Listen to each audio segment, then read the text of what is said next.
Shalom, Israel. I'd like to give all praises, honor, and glory to Yahweh, Bashim Yahushai, Bashim Kakwadash, double honor to the apostles and the elders of Great Millstone, and Shalom to like out there doing this work of faith and labor of love, true sincerity. And I wanted to get into a quick topic, just about the covenants, just because so many people don't have a thorough, don't have any, I won't even say thorough, don't even have some type of understanding of the covenants, what they entail and things like that. And matter of fact, let me go to start back at Genesis first. So Genesis 17. What do I want to start?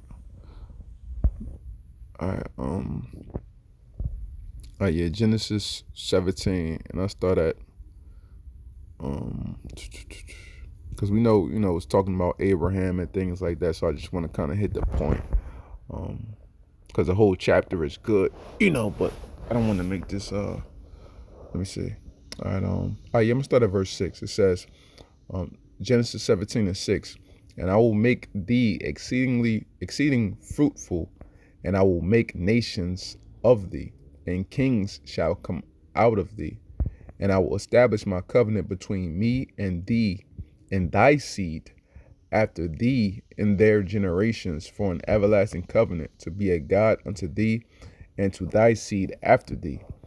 And I will give unto thee and to thy seed after thee the land wherein thou art a stranger, all the land of Canaan, for an everlasting possession, and I will be their power.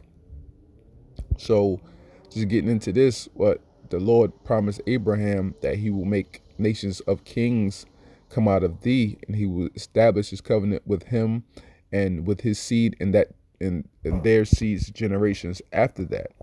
So, just the basics of it is people have to recognize what the Lord talking about, because the Lord had, Abraham had Isaac and Ishmael, but Ishmael wasn't the chosen. Isaac was. So Isaac was the one who the blessings and everything got poured upon. That covenant got poured upon down through his lineage and his generations, which are the Israelites and which are us, so-called blacks, Hispanics, and Native Americans unto this day in present time, in which, Esau, the devil, the so-called white man being the devil that he is, has tried to hide, from us for generations and generations, okay? So, and the Most High said unto Abraham, thou shalt keep my covenant. And the Most High said unto Abraham, thou shalt keep my covenant, therefore thou and thy seed after thee in their generations. This is my covenant which ye shall keep between me and you and thy seed after thee.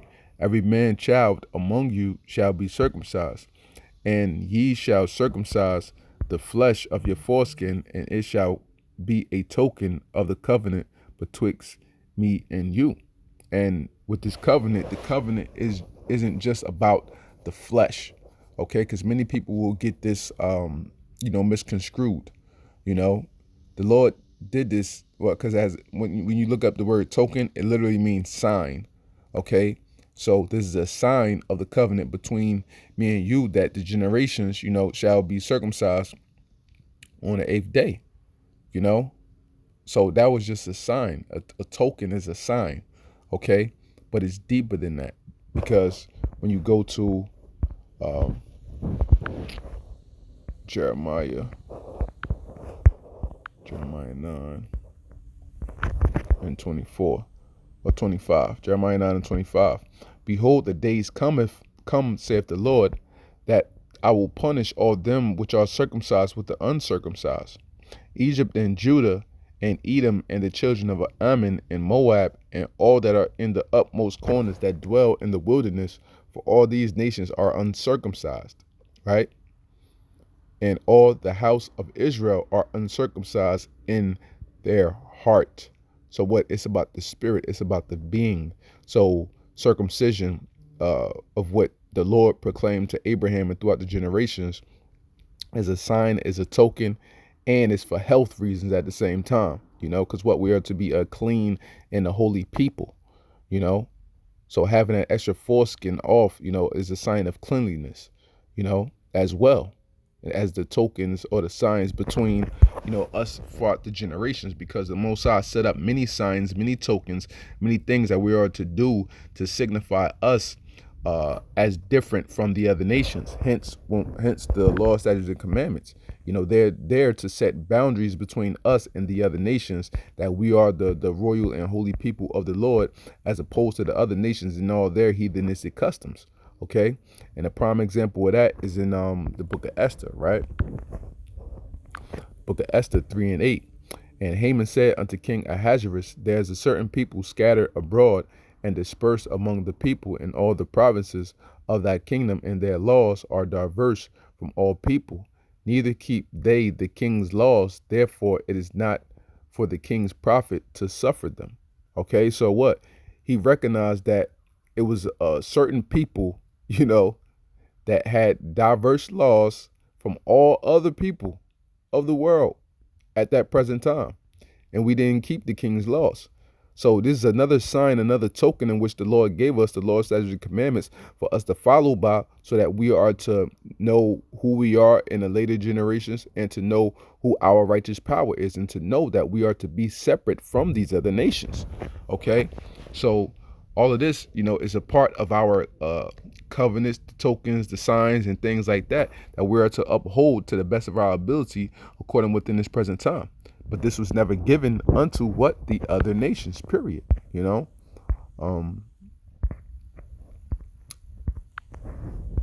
Right?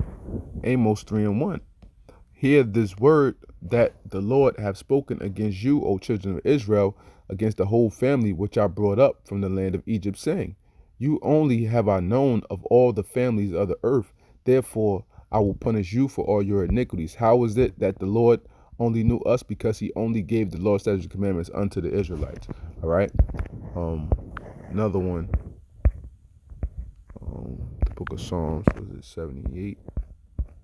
Was it 73? 75, I believe. Yeah. Psalm 78:5. For he established a testimony in Jacob and appointed a law in Israel, which he commanded our fathers, that they should make them known unto their children. All right, that the generation to come might know them, even the children which should be born, who should rise and declare them to their children. So what? All of the mighty works of the Lord, statutes, and commandments, all of our history, so on and so forth. That's why we carry not only oral history but written history as well. And it's all the scriptures. Okay. And what I wanted to go to, Slakia. Damn, I had another precept just slipped my mind. That I had wanted to go to, but yeah, I'm gonna go back to Galatians now. No, matter of fact, Isaiah. That's what I wanted to go to. All right, Isaiah, because people think that they could add on. Okay. And everybody want to go by the John 3:16, so on and so forth, blah blah blah. Get into the depth of the scriptures, man. Isaiah 40:15. Behold, the nations are as a drop of a bucket, and are counted as the small dust of the balance. Behold, he taketh up the isles as a very little thing. Because what? The isles, them of the isles, that was Japheth. Up there at that time. So the Lord is talking about what the nations, are very little to him, and they don't mean much. And Lebanon is not sufficient to burn, nor the beast thereof sufficient for a burnt offering. All nations before him are as nothing, and they are counted to him less than nothing and vanity. Okay, so the Lord said you can burn all of Lebanon, all of the beautiful trees and things, the vegetation, the forest, and everything of Lebanon, and it still won't be enough, for the Lord to care about them, or for you to make the Lord bring them into the fold or anything like that, because the Lord set where he set, and that's just it, plain and simple. All right. And just to show another key point, Oslak is Malachi, Micah Malachi. Uh, Malachi 3 and 6, for I am the Lord, I change not. Therefore, ye sons of Jacob are not consumed. So the Lord doesn't change. The scriptures speak about, Paul spoke about it too. There are two immutable things about the Lord. It's impossible, uh, for him to lie. And I can't think of the other things like it. But yeah, and he won't go against his word. So now let's go to Galatians. Galatians 3 and 15. Uh, Brethren, I speak after the manner of men, though it be but a man's covenant, yet if it be confirmed, no man disannulleth or addeth thereto. So no man can disannul this covenant or add. And to disannul something is basically to make something void. So nobody can make this void what the Lord has set in place, and nobody can add unto what the Lord has set in place. It's set in stone. That's why it is written. Plain and simple. Now to Abraham and his seed where the promise is made, he saith not, and to seeds as of many. Why? Because Abraham had many seeds. Okay, Abraham had many seeds. He had Isaac and Ishmael. Then he had sons by his second wife, Keturah. Okay, so he had many seeds, but it's not to seeds as a many, but as of one, and to thy seed, which is Yahushua. That's why it gives you the lineage and the breakdown in Matthew's 1 and 1 from Abraham on down to Yahushua, and it shows you that the lineage and everything that it went through Isaac, okay, the chosen one. All right. And this I say that the covenant that was confirmed, before of the Most High in Yahushua, the law, which was 430 years after, cannot disannul that it should make the promise of none effect. For if the inheritance be of the law, it is no more of the promise, but the Most High gave it to Abraham by promise. Okay, so it's not just about, the